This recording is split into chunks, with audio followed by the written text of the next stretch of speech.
Hello, everybody.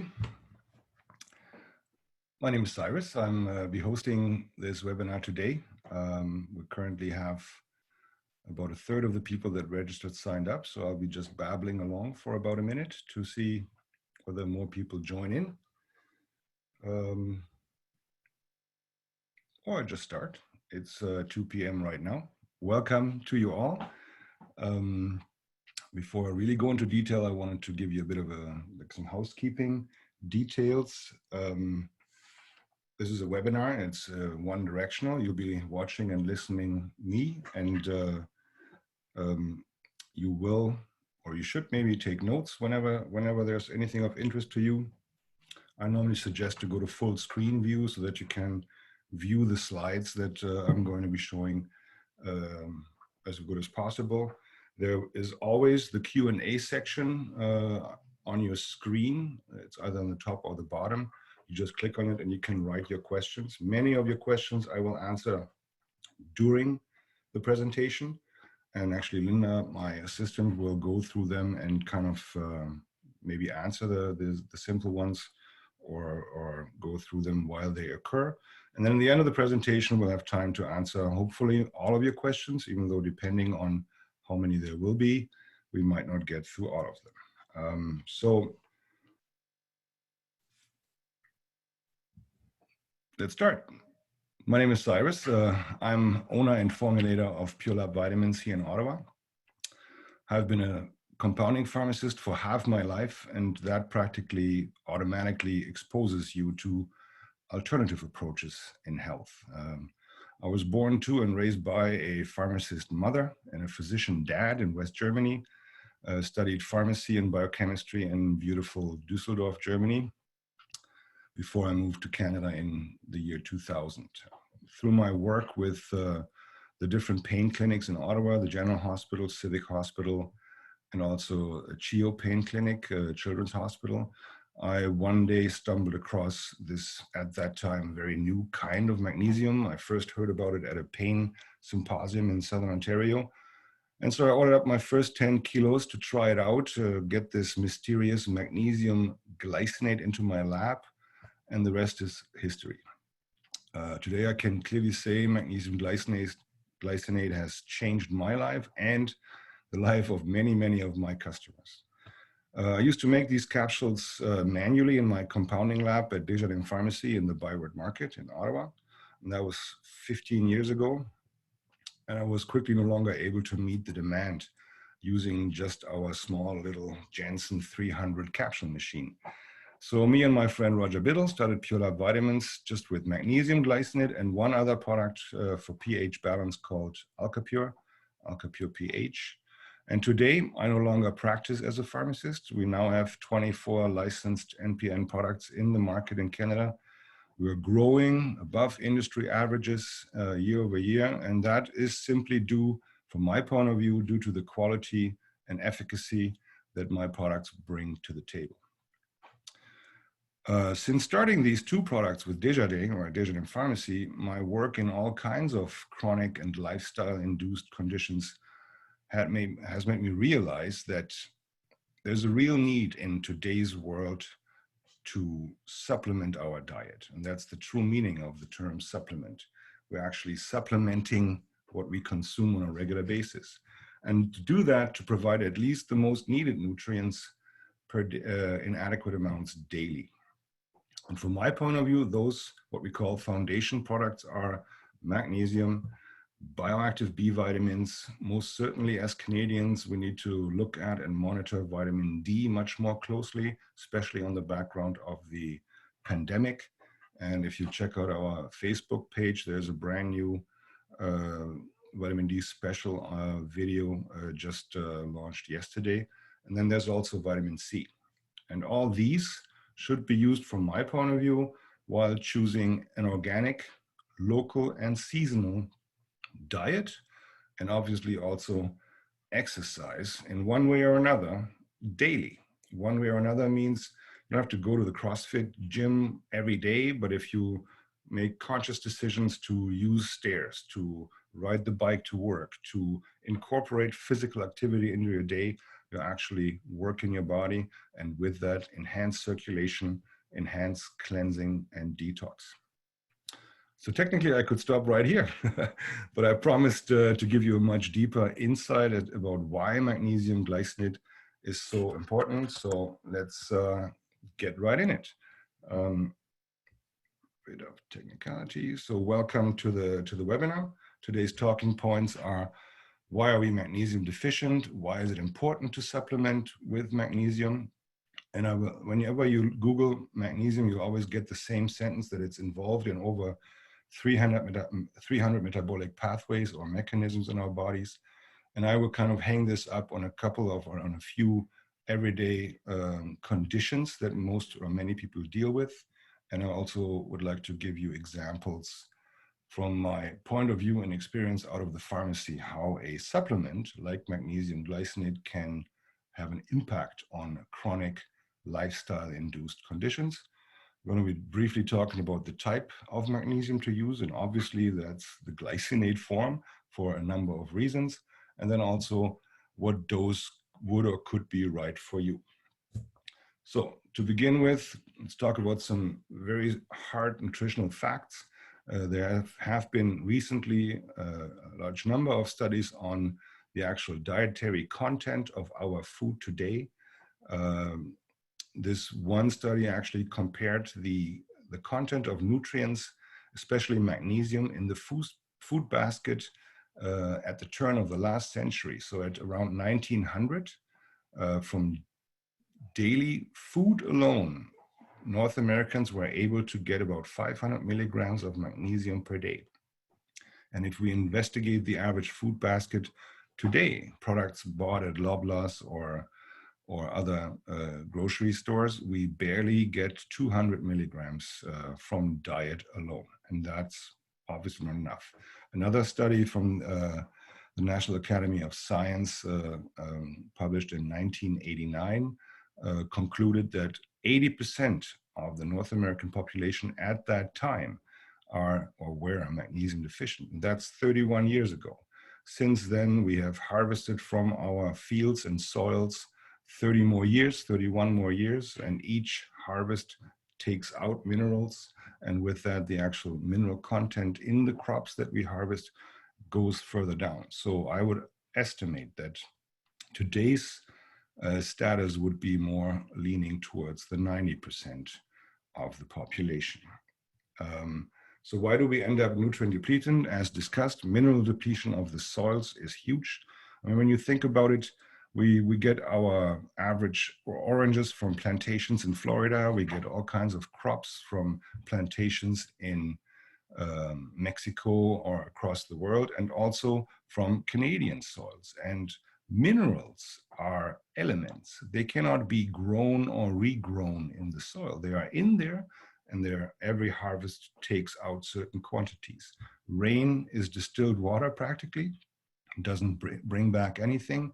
And as long as farmers are not replenishing the soils with key nutrients like magnesium, zinc, selenium, and all the trace elements, then these soils over the years get more and more mineral depleted. Processed foods that we consume are even further nutrient empty due to the process that they go through. And furthermore, processed foods contain preservatives, coloring, and all kinds of other additives that we practically need to metabolize in order to detox them.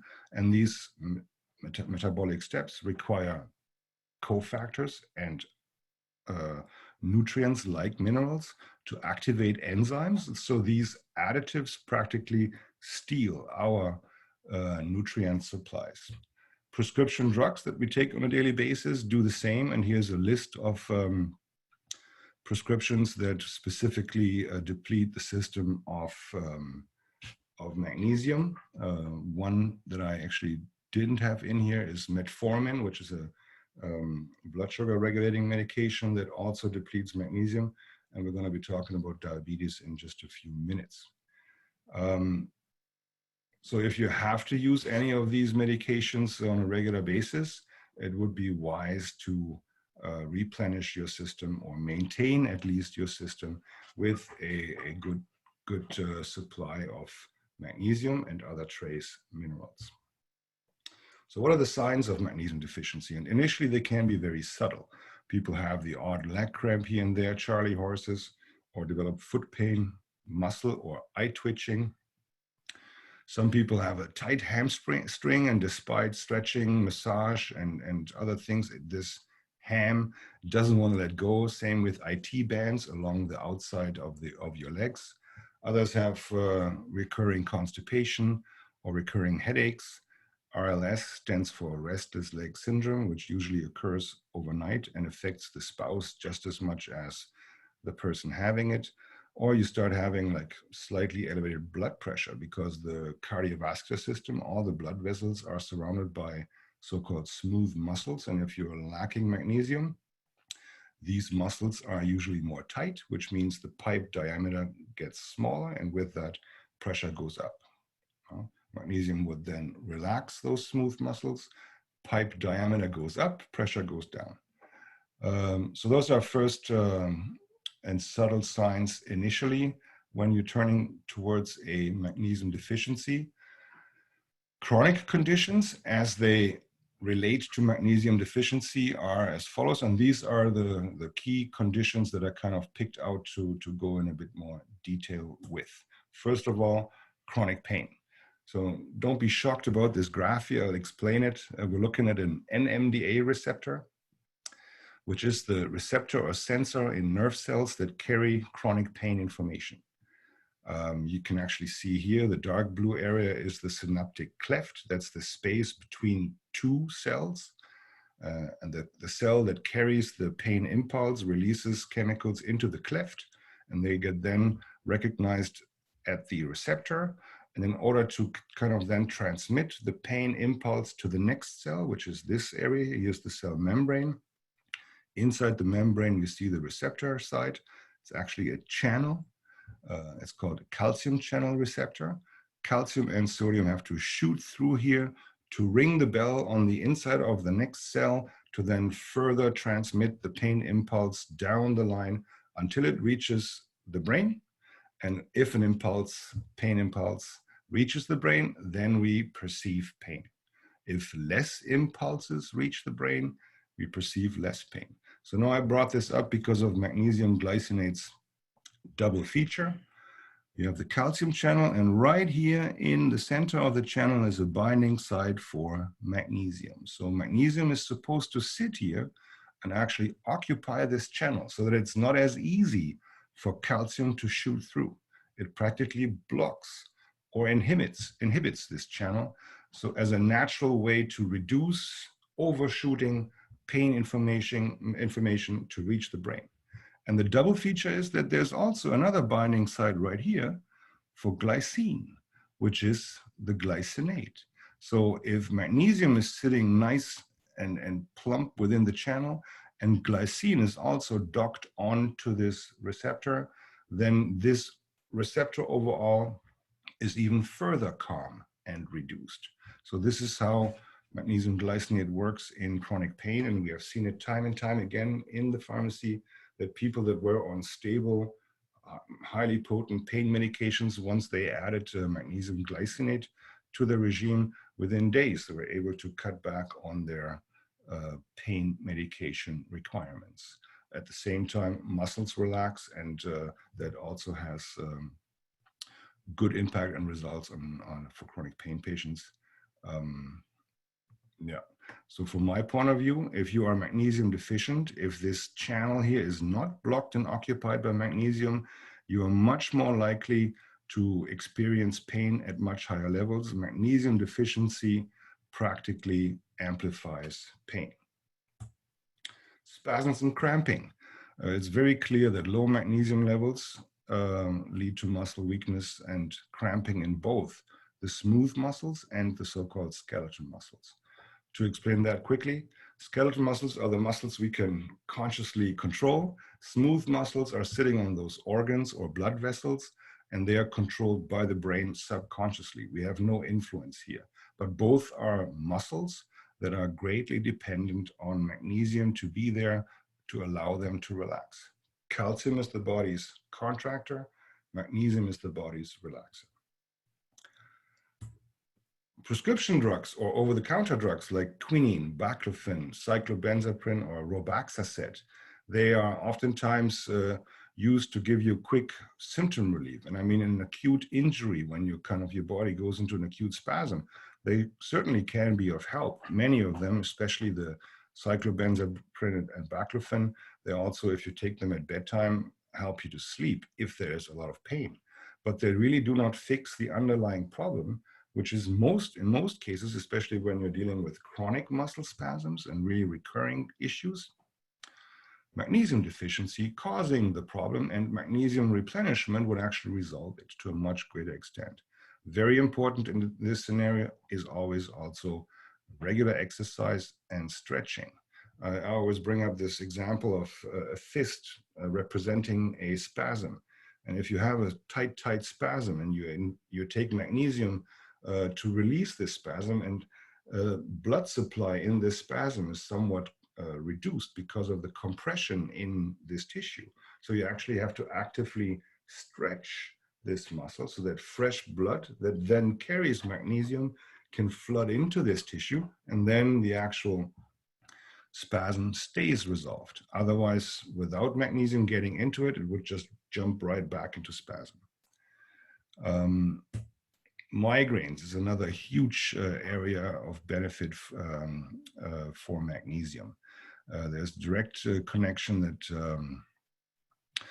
magnesium can be a simple, inexpensive, safe, and well-tolerated option. Key here is the proper dosing to actually reach and achieve replenishment. This second study here was able to show that about 60% of migraine sufferers are deficient in magnesium. And that actually correlates pretty much with my observation in the pharmacy. You can imagine whenever I get, or used to get, a prescription for triptan drugs into my hands, I would right away use our magnesium ad card and check off the migraine checkbox to initiate a discussion about using magnesium to help with migraines. And in my experience, I would have no exact number, but I would estimate about 500-600 people that I talked to on migraines. I would think that if dosed properly, around 60% of patients dealing with chronic or regular migraines can practically walk away from this condition after replenishing their system with magnesium. The other 40% are individuals that develop migraines based on hormonal fluctuations or other subtypes like cluster headaches, and there's a quite large number of different types. But even those individuals that suffer from migraines due to hormonal fluctuations, following a certain monthly rhythm and cycle, do very well and see significantly reduced severity and frequency of migraine attacks.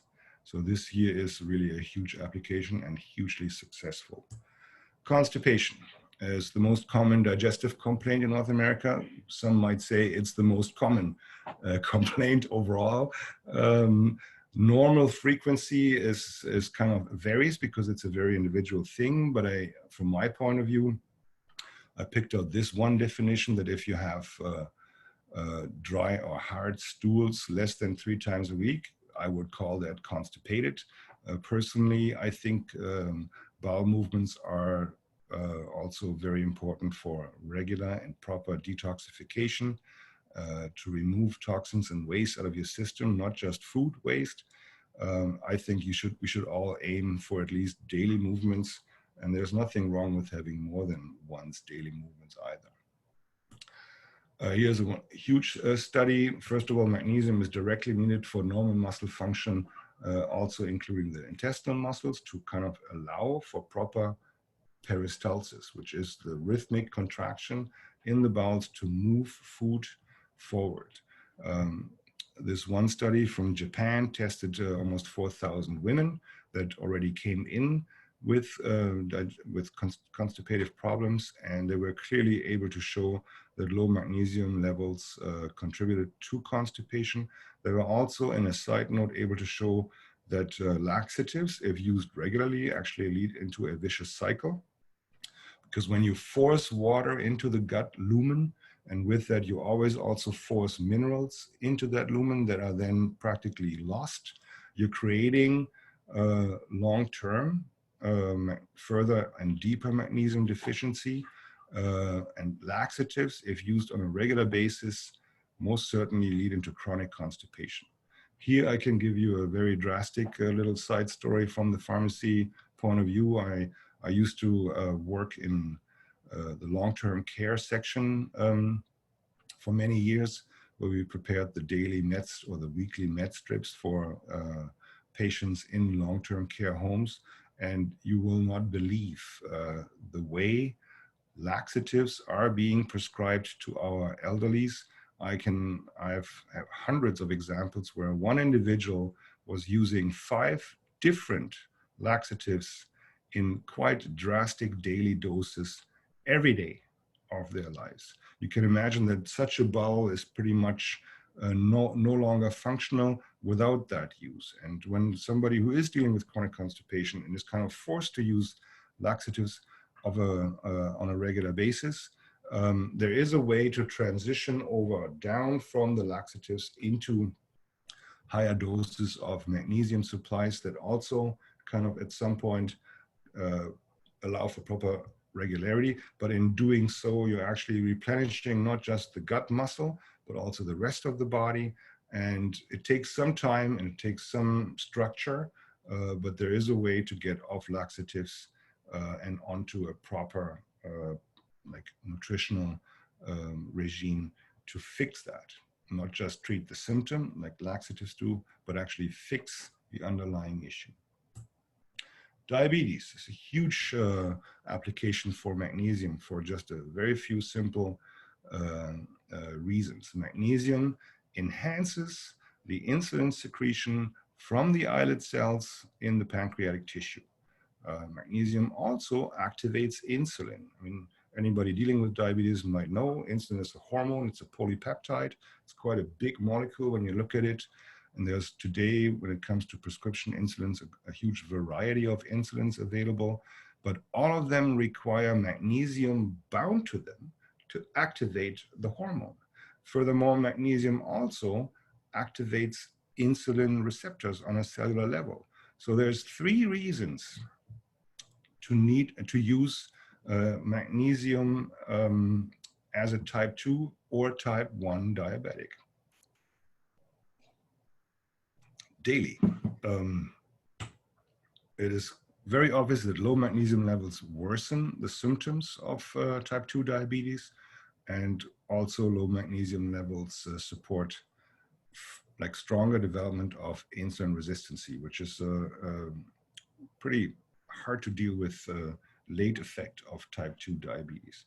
So in essence, every diabetic should be on a magnesium supplement daily to support this. And I can give you another little side story here. Very early on, when I started making capsules at the pharmacy, within 1 month, 3 type 2 diabetics came into the pharmacy asking for help with like tingling in the fingers, and one guy was having problems in his foot or in his feet. So I right away said, hey, you got to use magnesium to help with diabetic neuropathies, help keep the blood supply and the blood circulation in the peripheral tissues where the fine capillaries provide the fine nerve endings with energy, oxygen, and nutrients.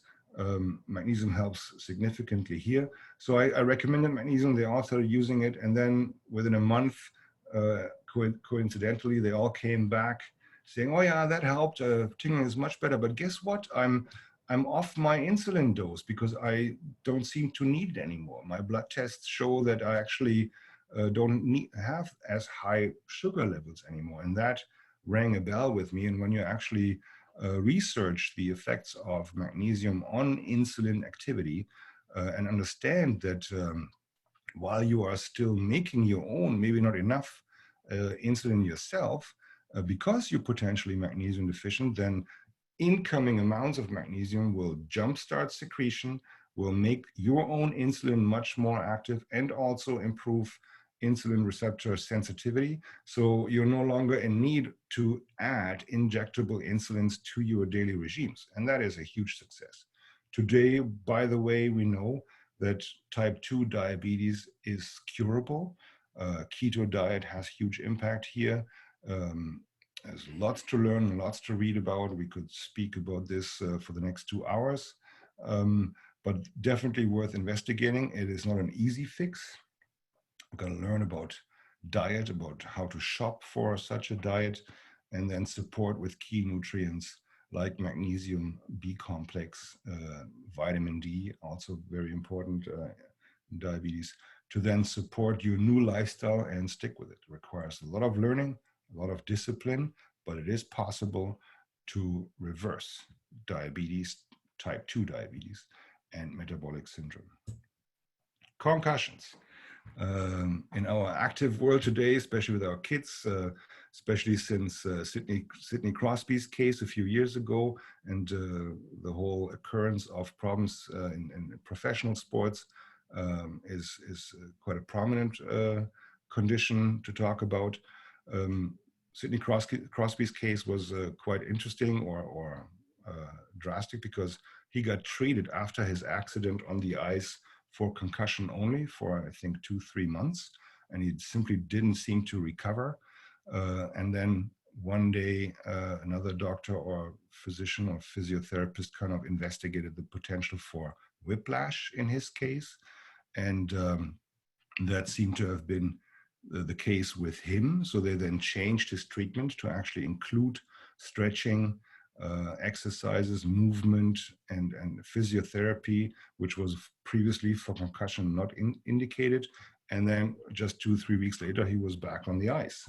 No? So whenever there is, and today we kind of, when you talk to neurologists that work with concussion cases, you can almost rely that there's barely ever any concussion without an additional component of whiplash as well. What's interesting, what also didn't help Sidney Crosby, was that whenever you have injuries within the fascia or ligaments of your spinal, of your cervical spine, these muscles tighten up, pull, and oftentimes create a so-called referral pain to the top of the head. And most doctors, when the pain site is here, they wouldn't necessarily look for the pain cause to be here. And so they think, oh yeah, it's still hurting up here, so it's still kind of concussion giving you grief, but it's actually so-called referral pain, which happens a lot in various other chronic pain scenarios. And by treating this with more stretching, physio, and specific exercises and nutritional support, this can be cured relatively quickly in many cases, not all. Then there's actually from our cooperation with CHEO, Children's Hospital of Eastern Ontario, the lead neurologist here, Christian Goulet, has developed a nutritional protocol that always includes omega-3 fatty acids at about 2 grams per day, EPA, DHA combined. He recommends, meanwhile, our bioactive B complex once or twice a day, depending on age and body weight. And he very strongly recommends our magnesium glycinate. And I wanted to point out here, he recommends a dose at 9 milligrams per kilogram of body weight per day. And to do the math for you, you don't have to do that. For the average 75 kilo teenage hockey player or football player, that means that they would use 4 of our capsules per day to achieve this dosage rate. And the average, although it might be above average, but 100 kilo adult, even though there's lots of 100 kilo teenagers as well, would end up following his recommendations with 5 to 6 capsules per day in divided doses, taken morning, afternoon or evening, and bedtime. I emphasize this because when we're coming to the dosing section, I have a few points to make on how to use magnesium to its full potential. Insomnia. So that's the last one of the conditions I picked out because I don't want to put too much info into your head, but sleep problems are very common. Stress is a huge factor here. Pandemic doesn't help. So think of magnesium as the body's relaxer, not just for muscles, but also for the mind. And I know firsthand that so many of my clients use magnesium glycinate exclusively at bedtime because it helps them relax, it helps them reach deeper REM sleep, and with that, they come out of sleep more relaxed, more stressable the next day. And it works by suppressing the release of stimulating neurotransmitters. It's a big sentence. So magnesium actually reduces the stimulators if you have enough of it in your system. And if you actually dose it towards bedtime, then you also kind of reduce the availability of neuro or stimulating neurotransmitters as well. Relaxes you within minutes, actually. Furthermore, magnesium is involved in the conversion of tryptophan to 5-HTP. Some people that deal with sleep issues know these terms. Tryptophan is an amino acid precursor to the molecule 5-HTP, which stands for 5-hydroxytryptophan, that then can be used by the body to make serotonin, which is a calming, happy neurotransmitter, and also melatonin, which is a hormone that is greatly involved in the regulation of our circadian rhythm. Melatonin practically tells the body, "Dong, it's bedtime now." So magnesium plays into this. Furthermore, glycine, L-glycine, or the glycinate portion of magnesium glycinate also has inhibitory, relaxing properties by itself. So again, there's a double whammy in the magnesium glycinate molecule in regards or in the indication for sleep issues. Just briefly, other conditions where magnesium is of great significance: restless leg syndrome, RLS. I always jokingly speak here more about the spouses of individuals dealing with RLS, because they are the ones coming back oftentimes the day after the first dose saying, "Oh my God, he or she, to be fair, she finally didn't kick me anymore and I was able to sleep through the night." Magnesium is involved here. Sometimes also iron can be a factor in RLS, but magnesium is a very quick trial. PMS cramping. If you know you're going to be cramping in a certain time of the month, it might be wise to use some extra magnesium glycinate 2-3 days before onset of menstruation. Raynaud syndrome. It's a very interesting or odd condition where people have circulatory problems, most often in their fingers, hands, and feet. And the fingers practically turn white. This condition is more pronounced in the cold months of the year, but it can also be present over the summer. Magnesium can be of help here, even though some people do not respond to it at all, but I think it's worth a trial.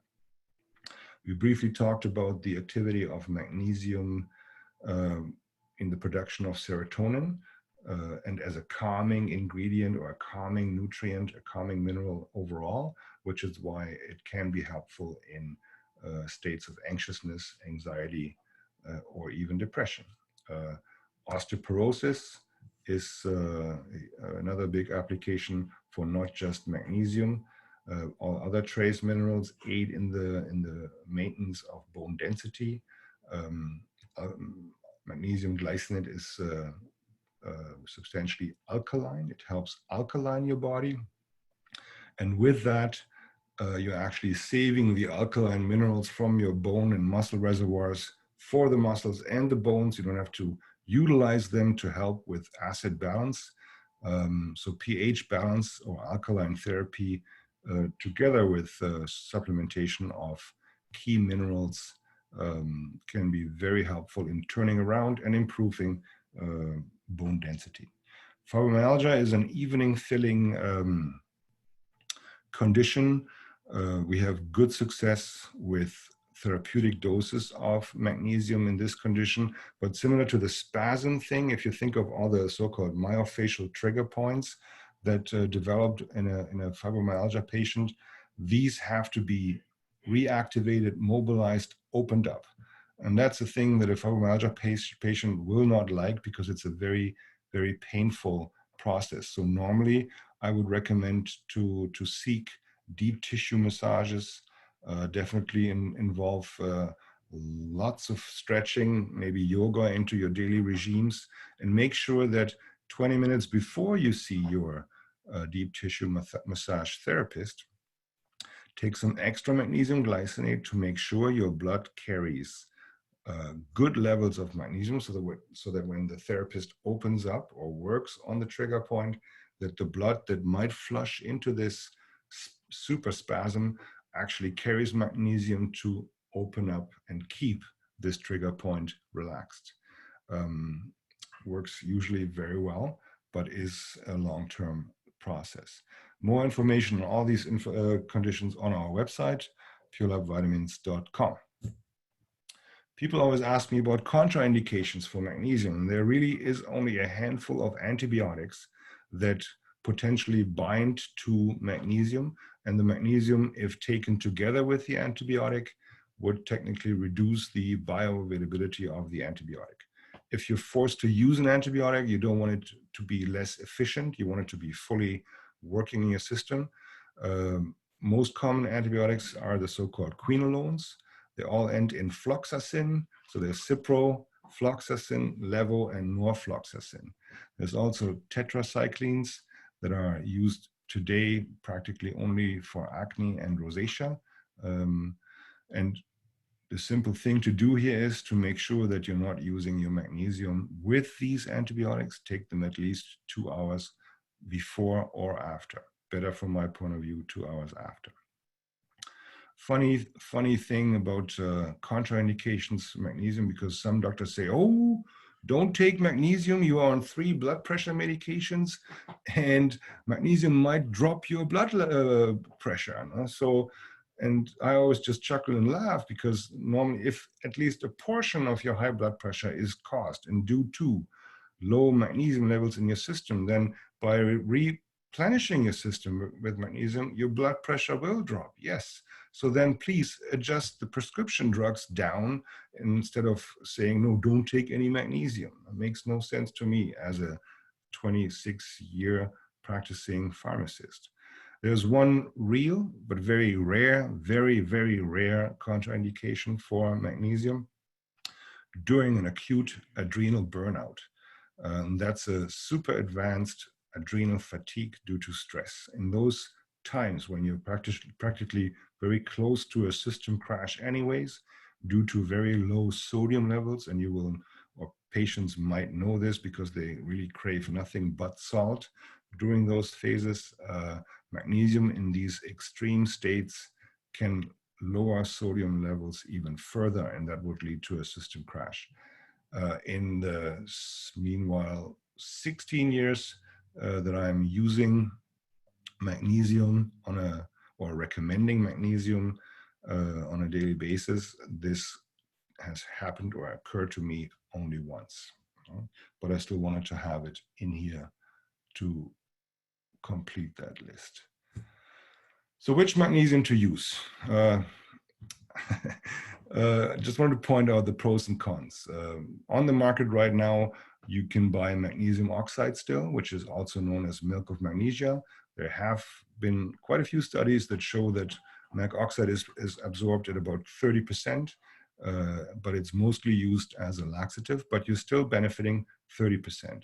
Magnesium citrate or malate are supposed to be better absorbed than mag oxide, but they're still not good enough. And furthermore, especially the mag citrate is today still being used as for its laxative properties in colonoscopy prep kits to cleanse the colon so that any scope can actually be performed and you can actually visualize and see the inside lining of the colon much more cleaner and clearer.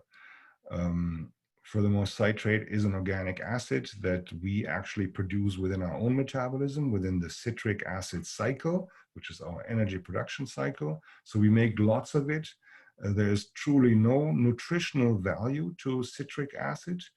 It is metabolic waste, and our body has to excrete and detox this organic acidic waste on a regular daily basis. Magnesium malate was very hip about 20 years ago, when fibromyalgia, chronic fatigue syndrome, was also a lot hipper and much more common for some reason. Malate was like praised that it would actually, because it's also part of the citric acid cycle, that it would actually fuel this energy production cycle and give people with chronic fatigue more energy.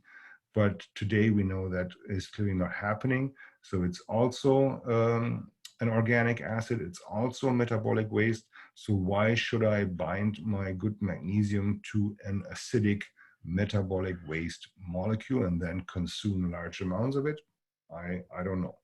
In contrast to that, magnesium glycinate is magnesium bound to the amino acid glycine, has much higher absorption rates and bioavailability, and also much lesser laxative effects for that reason, even though even magnesium glycinate will give you loose bowel movements if you take too much for too long. We talked about the synergies at the NMDA receptor and chronic pain. Glycine is, as an amino acid, has dietary properties. It's actually, we can digest it and obtain energy from it. It is the building stone of countless proteins, enzymes, and also one part of the tripeptide glutathione, which is our body's intracellular waste management system. It's the blue waste management trucks that drive through Ottawa. That's practically the glutathione in our bodies. So there's countless beneficial nutritional values of glycine versus zero on the citrate malate side. Furthermore, glycinate, as discussed earlier, is calming, relaxing. It also inhibits pain transmission in the C fibers of chronic pain patients. So there's really, really many reasons to use glycinate over citrate or malate. So we're coming to dosing. As a manufacturer of an NPN product in Canada, I am bound to specific ranges of dosage recommendations on the label. And they are all kind of established by the so-called RDA levels, or recommended daily amounts. This is data collected in the late 1950s of the last century, where food still contained a lot more minerals than it does today. So these values are old, but even if we take these at face value and say this is what your body needs on average on any given day, and we go with that, with the 3 capsules on our label of the Pure Lab Magnesium Glycinate, which gives you 165 per capsule, you're getting a daily supply of 495 milligrams, so slightly above the RDA level, which is good.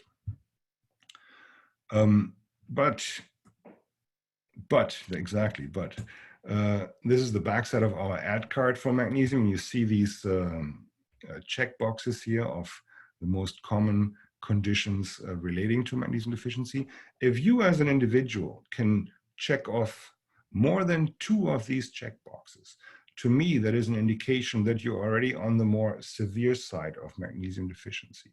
And you wouldn't believe how many people that I randomly show this card in the pharmacy setting kind of give me this chuckle saying, oh, I can pretty much check off anything on this list. And so what I'm trying to say is, if you're dealing with more than 1 or 2 or more than 3 of these conditions, then the further you are on the deficiency range towards depletion. And you can imagine that if that is the case, if you only provide the RDA, you will do yourself some good, but you will not fully work towards replenishment. I always bring up the example of our car. If you know you're going to be driving 100 kilometers tomorrow, and you're going to be putting 10 liters of gas into your tank, you will make it to your destination. with an average car, unless you have a gas guzzler. But let's stick to the example. You will make it to the destination, but once you get there, your tank is again empty.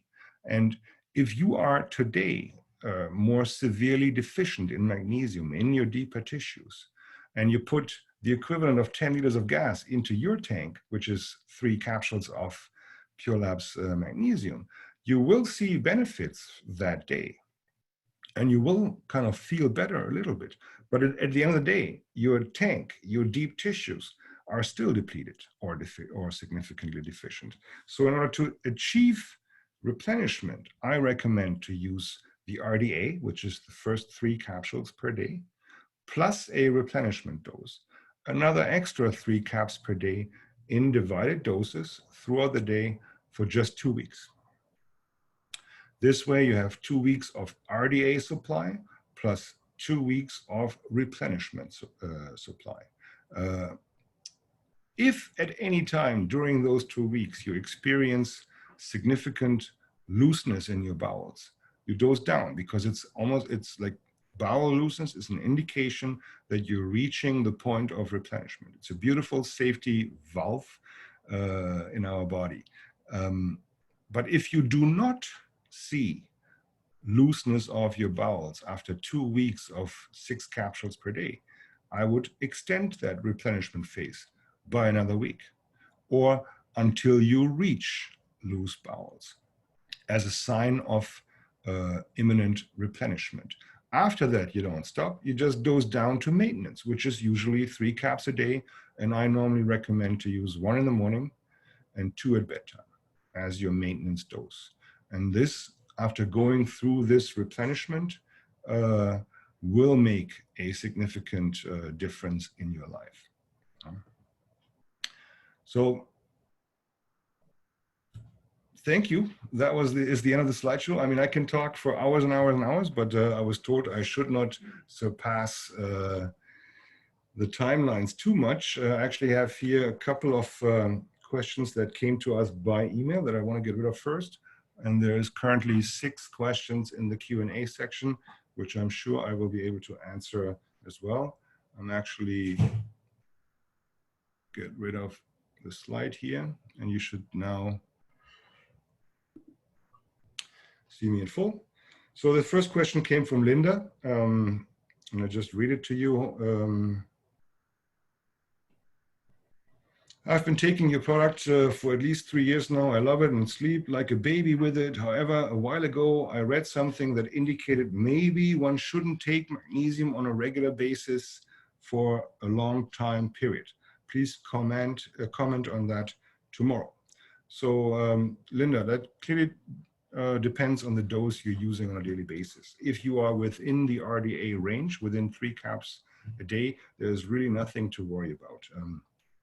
Even if you have gone through this replenishment phase where you used higher doses initially and then dosed down to maintenance, there's no concern about long-term use of magnesium, because there's a beautiful safety valve in our bodies, which is your bowel movements. Whenever you experience being too loose and then adjust according to that, there's no risk, no danger. It works like a charm. So your bowels will always tell you when you're getting too much magnesium at the time. And then there was a question, actually not directly related to magnesium glycinate itself. It was a question by Madone on another product that we have, magnesium glycinate with melatonin. And she asked, I heard it's not good to take melatonin every day and that it should only be taken once in a while. Is this true? To answer this, I'm aware of 2 long-term studies using melatonin in quite high doses that did not come up with any negative effects after using, we're talking years of usage of melatonin on a regular basis. Another example out of my own experience as a compounding pharmacist, I worked with a pediatrician at CHIO who specialized in kids with ADD, ADHD. And these kids that actually end up at CHIO are the more severe, the more drastic cases. Oftentimes, sorry, I'm just checking out the data here that always bings at me.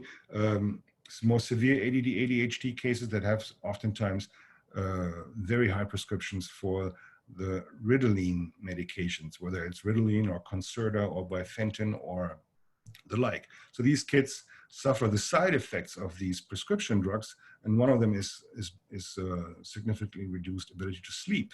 So this doctor from CHIO prescribed melatonin slow release capsules for teenagers in doses up to 60 milligrams per day for sometimes 2 or 3 years ongoing.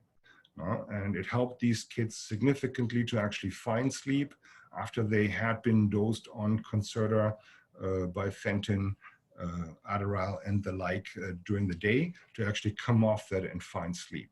So from my point of view, there is really no concern about long-term use of melatonin. Mind you, personally, I use melatonin for those people that actually suffer from more sleep disturbances. They have some people have a very short window where they can sleep, or they have very interrupted sleep patterns. And melatonin as a hormone that, like a Chinese gong, tells every cell in the body it's bedtime now, can be used, and I would use it in somewhat high dose for about 1 month to train your inner clock back into a better sleep cycle. Somebody who doesn't sleep, only finds 2-3 hours a night of sleep, will, with melatonin, not end up as an 8-hour, 10-hour sleeper on a regular basis. But if I can help somebody to have instead 4-5 hours of interrupted sleep, then I would call that a success. Long term, I actually like or recommend to work with magnesium and L-theanine. I like that better because it has, well, I don't know, I think that most sleep issues come from busy brains, stress-induced, and potential other lifestyle issues, insufficient exercise, insufficient activity, stretching, cleansing, detox. All these factors play in. Sleep hygiene, screen time, blue light from handheld devices and the like don't help. So working with those things, potentially training the inner clock with melatonin for a month or two, solid, no matter what the outcome is. Even if the first few nights are not perfect, keep going at a fixed dose for a month and then reassess, and then potentially switch over to magnesium glycinate with L-theanine, and we're using the slow release version of the L-theanine to work throughout the night. So let's see what questions we have here. There we are, 7. Cyrus, can I chime in at this point? Oh, sure. This is Linda, my assistant. She already reviewed this list before I did. Yeah, go ahead. So what's left up on the list to be answered are the ones that you can see there. Yeah. But Andrew Roberts actually had another question about threonate versus glycinate. Would you care to comment on that? Yep. Threonate is another amino acid, and the whole business plan of this salt versus glycinate is kind of hanging by a thread based on one study that they were able to show higher blood levels of magnesium passing the blood-brain barrier. From my point of view, that is sheer and utter nonsense, because magnesium, once it's dissolved in the stomach acid and has entered blood, is no longer bound to either glycinate nor threonate. It actually is bound to globulins in the system, and then there is no reason why one salt form in a capsule passes the blood-brain barrier better than the other. But they use this one study as the block or the reason for their being. And personally, I even have interviewed people and asked people that use this product compared to glycine, and I don't think that you can feel any difference that over the other. Price-wise, you feel the difference because the threonate is like twice the price or very expensive compared to glycinate. Oh, I see there's already 22 answered questions. Yeah, so I'll stick with this one here, also from Andrew. He is asking what other minerals, in brackets, sodium, potassium, calcium, etc., are necessary to properly absorb magnesium? None of them. What is important is actually the presence of amino acids. Let's start back off a little bit. Minerals normally diffuse through the membranes in the upper portions of the small intestine all the way down into the colon. And that's regular diffusion, and all minerals enter the blood this way. There's two studies that explain why these amino acid salts are slightly better absorbed than organic acid salts like citrate, malate, or other forms like picolinate on zinc or other salt forms. And the key here is that you know that our body has 10 amino acids that we call essential, and they are essential to us because we cannot synthesize them. We have to take them in with food, or they have to come from food. So the body, the human body, over the evolutionary timeframes, developed active mechanisms in the small intestine to, those are like protein structures, channels that actively look for amino acids, detect them, and then funnel them into the blood. And there seems, just to make sure that we get these 10 essential amino acids in adequate amounts from diet, and that they don't just pass through us and not get absorbed. So there's an active energy consuming, ATP consuming mechanism in our bowels to look for and funnel amino acids directly into the blood. And there's reason to believe that if minerals, and that doesn't count just for magnesium, all minerals bound to amino acids, so they come in a very specific ratio of amino acid to mineral, then it's like the amino acid takes the mineral by the hand up the escalator. So you still have diffusion through the membranes in lower portions of the gastrointestinal tract, plus the active intake via the amino acid intake pathway. Many of us live in high sodium, low potassium disbalance due to diet. And many of us require potassium as well. And when it comes to muscle metabolism, muscle relaxation, potassium is also a very important electrolyte. And actually, you see here the AlkaPure. That's a product I developed to work with, to help the body neutralize acidic waste, and with that help detox this pro-inflammatory waste out.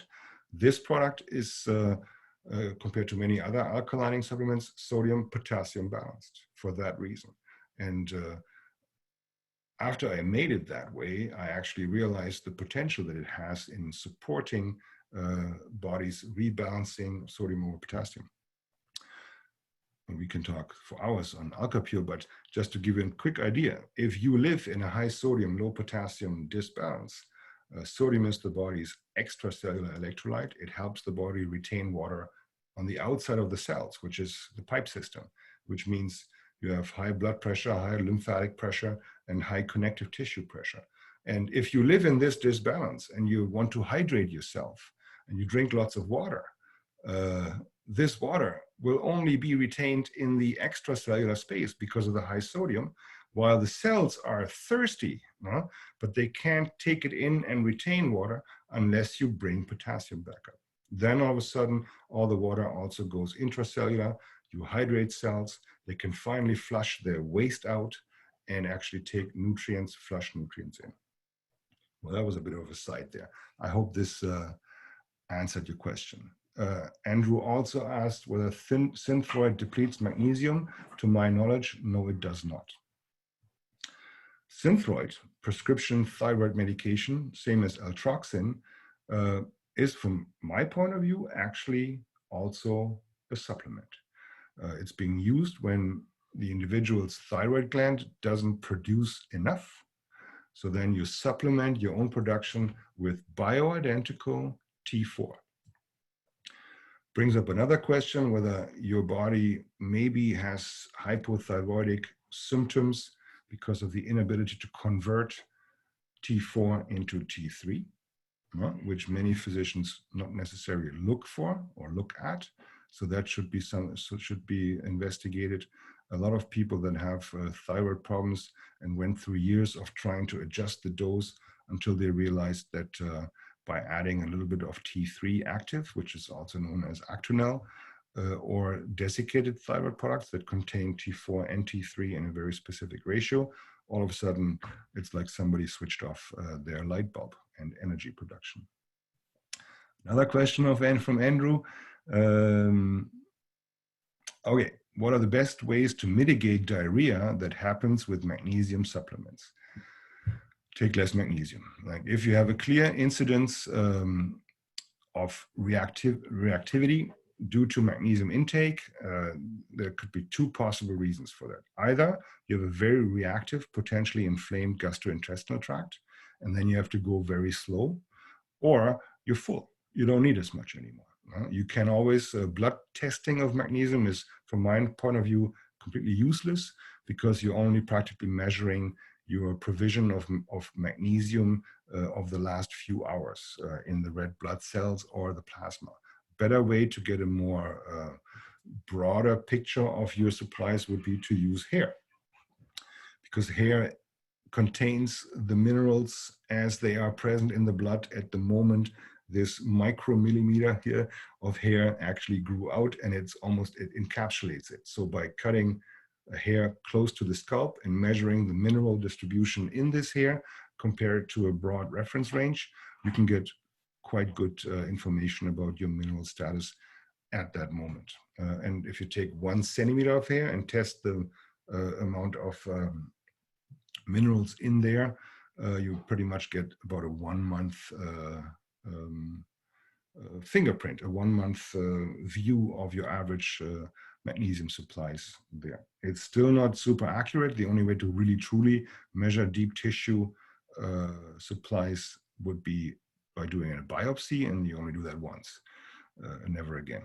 And hair can be done quite often, and it's also not that expensive. I hope that answers that. Actually, Linda, if you could leave the questions up a little bit longer, because in case I need to look at them again, because she keeps pushing them away. So Carol asks, sometimes I wake up in the night when I use it continuously. And I guess we're talking magnesium here. Your life is not clockwork. I mean, I would assume that on certain days, there's more stress, more going on the next day, things to worry about. So you can't just say, oh, I take my 2 capsules and I sleep like this. That would be sweet, but that's only the case if you use addictive prescription tranquilizers. Now, they knock you out. Magnesium is still a supplement, and you have to kind of incorporate your life into that as well. I mean, these are type questions, and I would have tons of questions for you right now, Carol, to kind of figure out what's going on. But I think exercise is crucial, especially towards the evening of the day. And investigate, look at this maybe a bit more closer and see what was the day like before I had a bad night's sleep. And do I worry too much about what's going on tomorrow? Maybe you find a bit of a trend there, and maybe then you could maybe use, I don't know how much you're using at night. If it's just 1 capsule, maybe use 2. When you know, oh my God, I have a crazy day tomorrow, I want to relax a little bit more. Next question is from Haider. Buffered magnesium. Yeah, buffered is really, when it comes to minerals, a fancy term that means nothing. The key, for example, here, we make a additive-free magnesium glycinate powder. And for those that just don't or can't swallow capsules, for those that don't want to have any ingredients in there that are necessary for the encapsulation, so it's a pure magnesium glycinate. And when you take a whole teaspoon of this magnesium glycinate and dissolve it in a glass of water, it takes about 8 seconds and it's dissolved. Dissolved means it's in its ionic state, which means you have magnesium in its 2+ ionic state and 2 glycines in the single negative state. And they're floating around as ions. there's nothing to stabilize here, nothing to buffer. Because as soon as you then drink that, it hits the gastric acid, HCl, in your stomach. It makes sure the stuff stays dissolved. And then it's really all about having the right amino acid mineral ratio so that you get the best possible absorption and with that bioavailability from it. If I had a magnesium powder that I wanted to bring out now and I needed a reason for it to be better, I would call it maybe buffered. But I don't see the benefit here whatsoever. And also no necessity for it at all. Magnesium buffered bisglycinate with L-taurine. I think a lot of that. I actually have my own product. It's called MTQ, Magnesium Glycinate with taurine and ubiquinol, all in one. Taurine is an amino acid. It's best known from Red Bull because it supports energy and well-being, but it's not there for the real reason. And talking about Red Bull, there's also a lot of caffeine in there, which kids consume.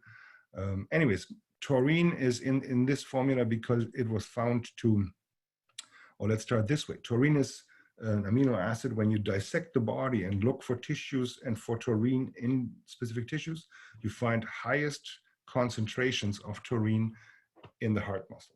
So then they started to investigate what's taurine doing in the heart. And they were able to show that it actually helps funnel magnesium and potassium into the muscle cells more efficiently. So it actually is almost like a traffic guy saying, oh, there's magnesium and potassium coming here, this way into the cells, this way into the cells, to make sure that the heart muscle gets its supplies. Because, I mean, if the heart doesn't beat, there's no reason to use magnesium elsewhere. This works very well. And what's good for the heart muscle is also good for any other muscle in the body. So if I always recommend MTQ, magnesium taurine ubiquinol, or CoQ10, to patients with cardiovascular disease, arrhythmias, high blood pressure, but also anybody that doesn't see sufficient results in regards to muscle cramping, Charlie horses, fibromyalgia, like very deep sitting spasms in the regular skeletal muscles of the body. And with the taurine and ubiquinol coming in at the same time, we see more efficient muscle relaxation in suprachronic cases. So that's where we use MTQ or magnesium taurine CoQ10. What can I recommend? Oh, that's from Pauline. What can you recommend as a package to take on a regular basis? Well, that's practically the foundation products I talked about earlier. I believe with a 90% efficiency rate in the North American population in regards to magnesium, magnesium is on that list, at least at recommended daily amounts, so 3 caps a day, or let's say 2 to 3 caps a day, depending on your diet. I believe bioactive B vitamins are super crucial. I explain this to you. If we agree that our soils are mineral depleted, and that has an impact on our mineral supplies because we consume the crops that grow on these soils. But if we agree on that, those minerals, magnesium, zinc, selenium, copper, sodium, potassium, and the like, are also very important for the plants because they require cofactors for their enzymes as well to build, for example, B vitamins. So a crop that grows on a mineral deficient soil will also not be able to make adequate amounts of B vitamins for itself, and subsequently because we consume these crops for us as well. So from my point of view, and even organically grown crops grow on those soils. Organic farming prevents the use of pesticides, herbicides, and other chemicals, but they're not remineralizing the soil adequately either. So I think from my point of view, adding a therapeutically dosed bioactive B complex, ideally in slow release form, which our product is, covers your bases. There's no toxicity of getting too much B vitamins. They're all water soluble and flush through us fairly quickly, which is why the slow release formulation is of such huge benefit. Furthermore, vitamin D, actually, if you go to our Facebook page, just yesterday or 2 days ago, we launched a video on vitamin D optimization for Canadians on the background of the pandemic, because vitamin D is so important to like for bone density, mood, but also, and we're realizing this since COVID-19 more and more, for the maintenance of our immune system. So there's a video that I would recommend to watch and then follow recommendations there. We also have another vitamin D video on our YouTube channel. You just punch in Pure Lab Vitamins into the YouTube search bar, and a whole variety of videos pop up right there. One is called Vitamin D Optimization, which explains how to use testing to optimize your vitamin D blood levels, and with that optimize your mood, your bone density, and your immune system, and actually protect against various kinds of cancer with proper vitamin D levels as well. Vitamin C is also on that list. I mean, you can spin this further and further. Omega-3 fatty acids. But I think magnesium, B complex, D, and C are really the basic foundation for proper functioning. If you're then dealing with chronic inflammatory conditions like any kind of tendinitis, plantar fasciitis, or even worse, osteoarthritis, I would also look at your body's pH, gather pH test results by using pH test strips that we sell,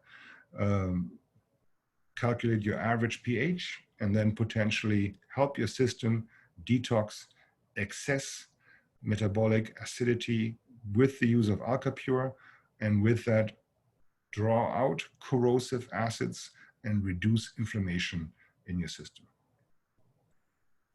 That's a package. So Carol, how to know if one has a sodium-potassium imbalance? Good question. Depends on your diet. Depends on your ability to, whether you're cramping, for example, there's a huge indicator there. And one other way is to actually do hair mineral testing, because it shows you right away the ratio of sodium over potassium and the ratio of copper over zinc, the ratio of calcium over magnesium, and all potential heavy metal results as well. Since I said that word, I explained that quickly. You might use hair mineral testing and find heavy metals in your body, which is an indication of a more acute exposure to metals. You can have heavy metals in your deep tissues, deep down, and you would not necessarily see this in your hair because the exposure to the metals was potentially years ago. So while you might see heavy metals in hair, you don't necessarily do see them, or you cannot rule out having heavy metals if one hair test doesn't show them. I hope this is clear. Yeah. By using AlkaPure, which contains sodium and potassium, you're actually not at risk of overshooting potassium levels because you're offering both at the right ratio. So technically, if you were, and kind of helping your body cleanse acids out is a thing that you might want to consider once or twice a year anyway.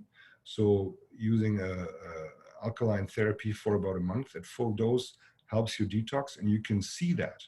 You can see how your urine changes color, gets all murky. It almost looks like there's particles coming out of your system, which is all kind of metabolic waste leaving your body. And in doing AlkaPure for a month, you would also work on fully replenishing your intracellular situation with potassium. With that, you're actually hydrating your body, your cells, not just your body. And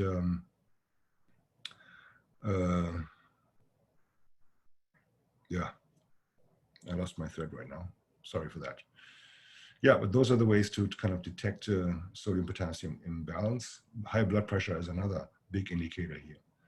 Mark is asking, okay, well, somebody with like digestive problems that already is loose to begin with, I would highly recommend to investigate the reason why you are too loose. And most likely, most often, we're looking at food sensitivities, that you are consuming foods that your system doesn't really like. And with that, you're putting your gastrointestinal tract into a chronic state of inflammation, and that needs to be addressed. And the first step to do here is to find out whether you are reactive to certain common foods that you unknowingly consume on a regular basis. And with the avoidance of those foods for some time, you might be able to reduce the inflammatory state, and with that actually improve digestion and also bowel movements. Anybody who is on a regular basis loose will have troubles maintaining proper mineral levels in the system.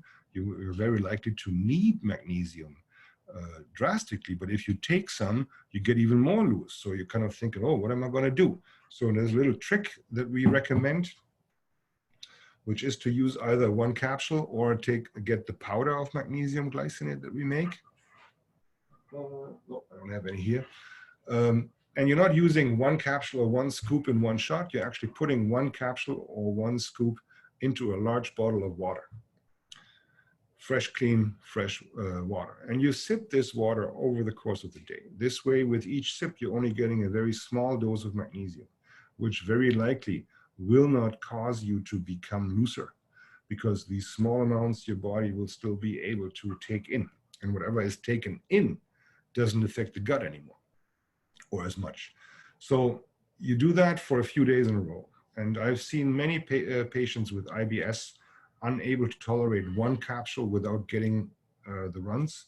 But if they start this very slow intake of magnesium in liquid, they were able to tolerate one capsule for 2-3 days. After that, you can actually already try 2 capsules and consume that over the course of the day. And there seems to even be almost like a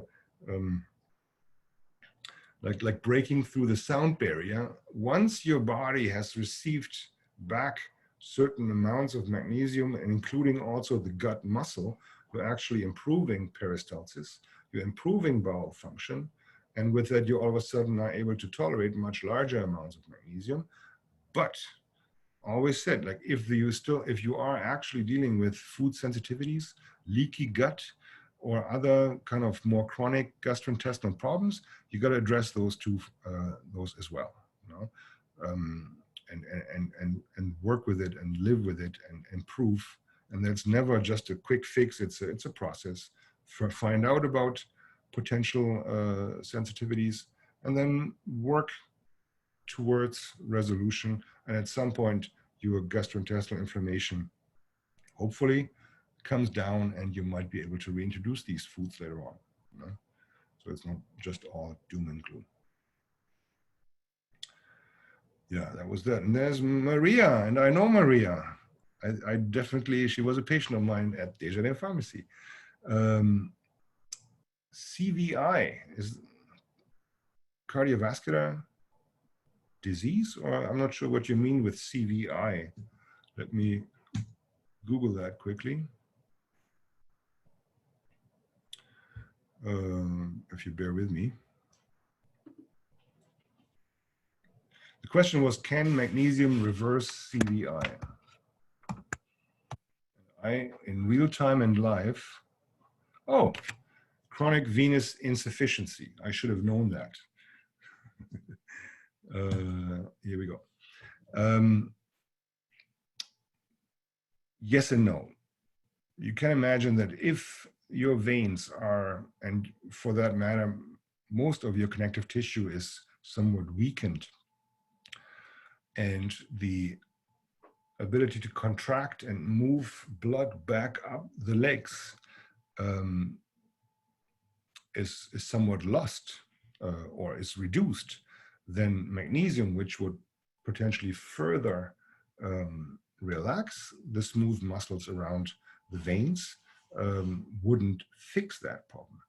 I think you always have to wear compression stockings and walk every day, a few times a day, to help engage the muscle pump to transport blood and lymph back up into the core so that it can circulate, pass by the kidneys, so that you can reduce your overall potential water retention and reduce the swelling. I think that magnesium, for many reasons, is most certainly not contraindicated in venous insufficiency, but I don't think it would reverse it. There's other products with chestnut extracts, rutin, and so that are being used. They also come sometimes in topical form, in cream form, to rub right onto the legs, and they kind of give relief. But once the connective tissue and the overall strength around the veins, especially in the legs, is weakened, it's really hard to reverse. I think exercise while using compression is super crucial, and the exercise, the muscle contraction, the circulation, that I think I would see that to be more beneficial towards a potential improvement of venous insufficiency than just magnesium. Madone is asking, there's a relationship with magnesium and intestinal muscles movement, peristalsis. Yes. If taking digestive enzymes, can it interfere with peristalsis movement? Are digestive enzymes bad for magnesium intake? Is there any correlation between the two? No and no. First of all, by using enzymes, all you do is provide more digestive capacity and potential, because potentially your pancreas isn't producing enough. You're supplementing your own digestive enzyme production. Magnesium doesn't interfere with that whatsoever. And actually, when it comes to gastrointestinal peristalsis, I believe that on the background that most of us are deficient anyways, you would only benefit from at least regular doses of magnesium. There's no interaction between digestive enzymes and magnesium, nor is there any interaction between peristalsis, digestive enzymes, and magnesium, other than the beneficial effects on relaxation and contraction. Out of my personal experience, because I have a teenager at home that has very significant gastrointestinal issues,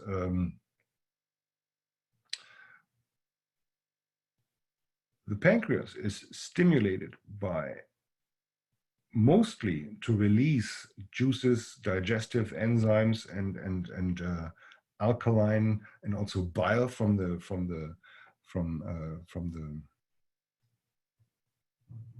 missing the word right now, from the bile duct. Gallbladder? Yes. If food from the stomach is released containing acidity. What I'm trying to get here is that many people that seem to think that they're not having sufficient enzymes to process or break down fats, proteins, and they actually experience like gas and bloating, because if fats are not broken down properly, they ferment in lower portions of the gastrointestinal tract, especially the colon. So you start using enzymes to aid in that process, and it definitely works. What I'm trying to get at, though, is that in my experience, I think you should look at what acid levels you actually produce in your stomach. Because if you're not producing sufficient HCl, then the food that comes from the stomach out into the duodenum doesn't trigger an as strong release of digestive enzymes from the pancreas. So this low enzyme provision could be due to either a sluggish pancreas, or that the pancreas is totally fine but not tickled enough because the receptors don't see enough acidity coming out of the stomach. So what I'm getting at is, again, maybe get some help in investigating whether you make enough stomach acid, and then aid that with, for example, the use of betaine hydrochloride before meals, together with your enzymes. You don't have to stop one or the other, but I think there's maybe a need for a bit more deeper investigation. I think that AlkaPure, it's perfect that it hangs there, might be a thing to look at as well, because, and this could be a bit of a longer loop, and bear with me here. Stress, diet, and lifestyle make us inside more acidic.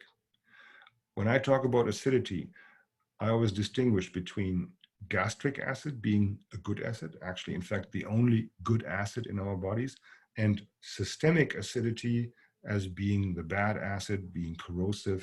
It requires neutralization. It kind of leaches out minerals out of your bone and muscle reservoirs, and it actually is also pro-inflammatory. So the body can use either the so-called bicarbonate buffering system in the blood, which quickly depletes, from my point of view, even though some scientists would slap me for that statement. But I believe during chronic stress and diet-induced hyperacidity, that blood buffering capacity really has its limits. You can furthermore use alkaline minerals from bone and muscle reservoir, and with that slowly deplete your reservoirs, and your body gets deficient in those minerals. The body can also use waste management. It's almost like the trucks again driving through the city, bringing all the waste to the outskirts, to Carp and somewhere past Orleans onto the dump, which means the body deposits its metabolic waste, if it can't handle it properly, somewhere in the periphery, so that it doesn't cause any damage downtown, and cross inflammation right where the core organs are supposed to function. So then you develop inflammation in your hands and feet, like plantar fasciitis or osteoarthritis. Anyways, all this said, one fourth mechanism to deal with hyperacidity is, because the body is like a closed system, like an envelope, is to actually downregulate gastric acid production in the attempt to lower overall acidity in the system, because your system is too acidic overall. So I hope that makes sense. So that's the fourth possible mechanism of the body to deal with systemic hyperacidity. So now, AlkaPure, taken away from meal times, because you don't want to neutralize just the little bit of gastric acid that you just made to receive and process the meal you are consuming. You want to take AlkaPure between the meals, bang in the middle, so that you're not neutralizing gastric acid when you need it. And it goes actually into your blood and then does its job systemically, neutralizing acidity, helping you excrete acidity. And in lowering your systemic acidity, very quickly will your body be able to upregulate gastric acid production back to normal levels. And if that happens, you almost like you're kicking loose a cascade of other digestive mechanisms down river. Meaning, if sufficient acid is being produced in the stomach, you will also trigger more release of bile and digestive enzymes from the pancreas. So and with that, you're potentially any kind of inflammatory state of the gastrointestinal tract will kind of reduce. Also, the gut flora in the right pH range has much more likelihood to survive and thrive. No? So gastrointestinal health starts with gastric acid. And chewing, by the way. Chewing well, also very important. I hope, Madon, that answers your question here. And that's that's the end of it. And we're time-wise, we're at 90 minutes now, so a bit over time. I see there's currently almost 40 people still present, so I guess I didn't bore everybody away. I think my voice is going too. So I thank you all for watching for 90 minutes. I hope this was of value to you, and you can take this these tidbits, and I always call them timbits, into your life and work with it. I think in today's health world, in today's medical world, we have no choice but to take health into our own hands and educate ourselves and yeah, learn. I still learn every day. So thank you very much, and look out for new and other webinars in the future. There'll be more coming since we can't be in the stores anymore and do webinars or lectures there. So we're working on more to come. And I see a few thank yous here. Yep. Thank you all. And visit Facebook, visit our website, leave feedbacks. I love to read those. And yeah, thanks again. Bye-bye.